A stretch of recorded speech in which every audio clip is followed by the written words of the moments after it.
For today's work, you will need a baking sheet, a straw, and several pieces of ice. Place the ice on one end of the baking sheet. Then take your straw and blow through it as you slide the ice from one end of the baking tray to the other. Try and move all of the ice to the other end of the baking tray by blowing through your straw. Let the races begin.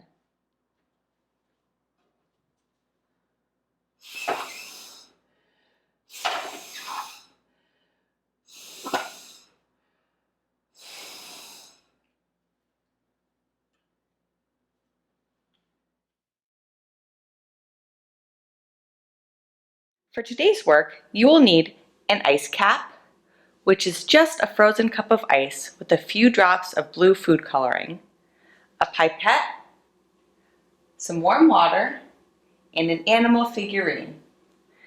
First, place the animal on top of the ice cap. Now, do you remember which animals need ice caps for their survival? That's right, polar bears do. And so do seals. Ice caps are so important because they help those animals to hunt and give them a place to rest.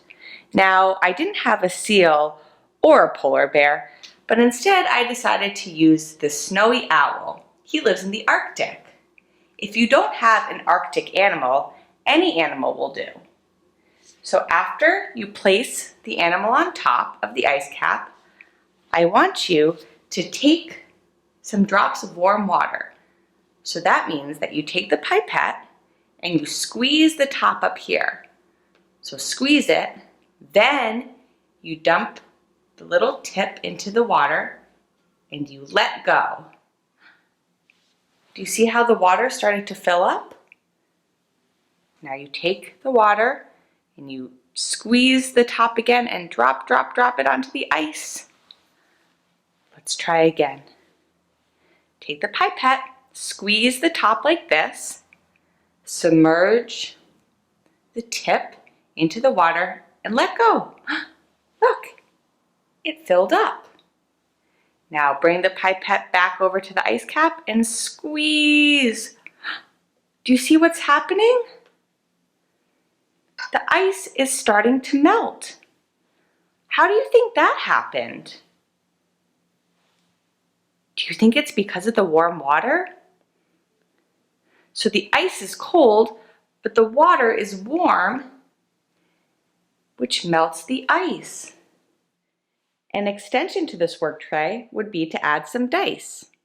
So I would take the dice and roll it. Let's see what number I got.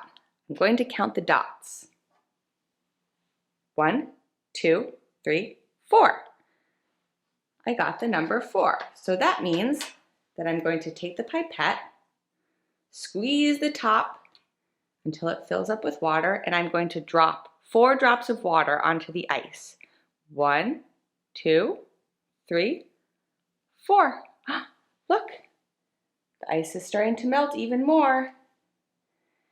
Now let's take the dice and roll it again. I wonder what number I'll get this time. Ooh, look at that. Will you count with me? We're going to count the little black dots. 1, 2, 3, 4, 5, 6. I got the number 6. So let's fill up the pipette again, squeeze and let go. And let's drop 6 drops of water. 1, 2, 3, 4, 5, 6. Are you able to melt the entire ice cap? What do you think is going to happen once the ice melts? Where do you think the owl will live? Keep going until the entire ice cap melts and notice what happens to the animal's home. Let's get back to circle time.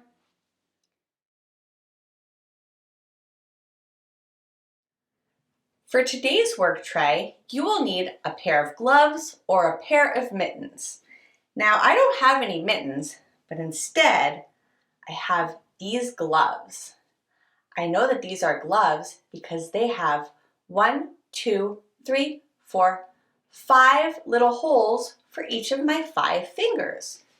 Mittens only have 2 holes, one for your thumb and one for all of these 4 fingers to share. So mittens look like this, but gloves have spots for each one of your fingers to go in. So go ahead and get a pair of gloves or mittens. So earlier in circle time, we were talking about how animals, specifically marine mammals, have something called blubber that keeps them warm. Now, humans don't have blubber, but instead, we can use gloves or mittens to keep our hands warm when we go outside and play in the snow. Now, gloves and mittens can be kind of tricky to put on, so I want us to practice putting these on today. Let me show you what I do first. First, I hold out my hands like this. Do you see how this finger, my thumb, is smaller than the rest? All the way down here. So I take my glove and I find the matching hole. Look, it's right there. Same, same. Then I take my hand, I put my fingers together like this, and with my other hand, I open it up at the bottom. I slide my hand right in, and as I slide it up, I spread my fingers out, and I have them slide right into each hole. Now, the tricky thing about gloves is sometimes when I'm sliding my fingers in, 2 of my fingers will try to go into the same hole like this. Look at that. That's not very comfortable. And look at, this spot is empty. So all I have to do, if that happens, is take the glove, loosen it up, slide my hand back out, and try again. Let's see. Let's start over. So take your hand, put your fingers together, slide it into the bottom of the glove, and as you pull your glove over your finger, start to spread your fingers out, and look at that. Can you see all 5 fingers? Let's count. 1, 2, 3, 4, 5. Does each finger have its own spot? It does. Look at that. I noticed something else. All of my fingers are sticking out on top. Do you think that these gloves would keep me warm in the winter? Let's go back to circle time.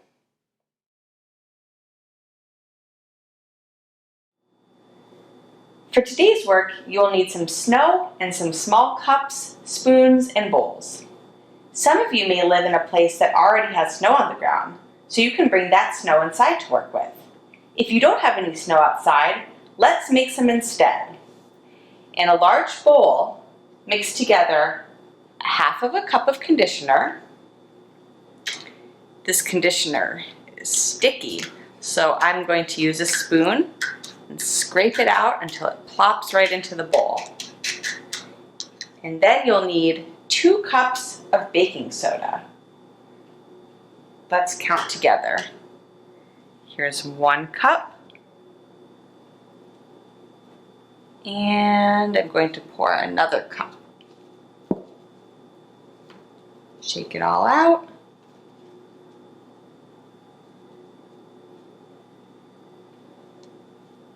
There we go. And pour that into the bowl. Now let's mix. Ooh, the conditioner smells good. I'm going to mix this snow together. And I like using this snow recipe because it's good for packing and making snowballs. Once all of the baking soda is mixed together, I recommend using a plastic tray instead of a wooden work tray.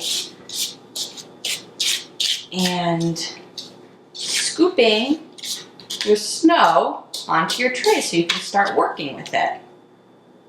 Set the bowl aside and let's start mashing it together. You can take out your bowls and your cups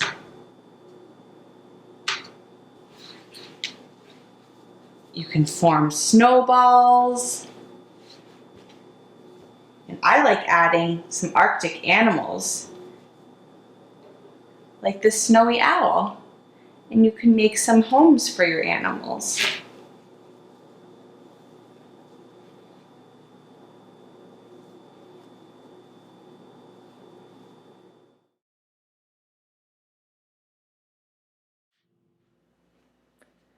For today's work, you'll need some paper, a set of watercolor, and salt. Use your watercolors to paint a picture of anything you want. I recommend using lots of water so that your painting is very wet. I also have found that using darker watercolor help to make the salt show up the best. So lots of water and darker colors. But before your paint dries, add a sprinkle of salt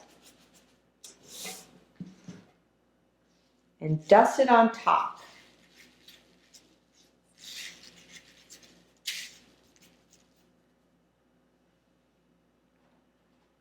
This is a painting that I did a couple of hours ago, and everything has dried.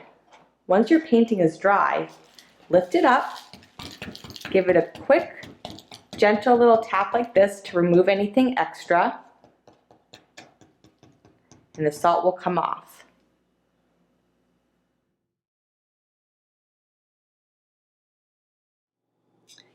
Even though bears don't hibernate, they still fall into a deep sleep in the winter called torpor. And in order to do so, they need a cozy place to live and sleep, like a den or a cave. So behind me is this fort that my son and I made, and we pretended that it was a bear cave. Now there's no right or wrong way to build a fort or a bear cave.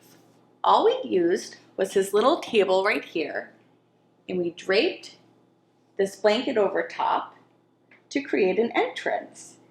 And inside we made it cozy with pillows, and we even used his chair in the back and draped an additional blanket over it to extend the cave.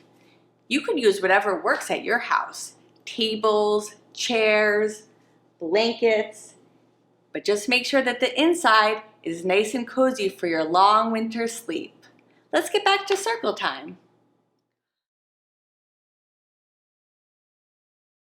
For this work tray, you will need Play-Doh, some dried beans or pebbles, a pair of tweezers, and a small bowl. Start off by taking the beans or the pebbles and hiding them throughout the Play-Doh, just like a squirrel would do during the fall. Once you've hidden enough, take your tweezers. Make sure you use the ends to hold them because the top part can be sharp. And remove the beans or the pebbles from the Play-Doh. Now it's winter time and the squirrels are hungry. It's time to find the stash of nuts to eat.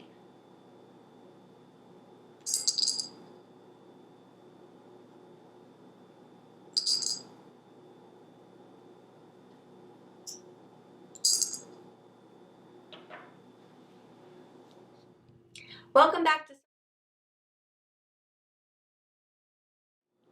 For today's work, you will need some masking tape in the shape of a square, a broom, and some leaves. If you don't have access to real leaves, construction paper leaves will work just as well.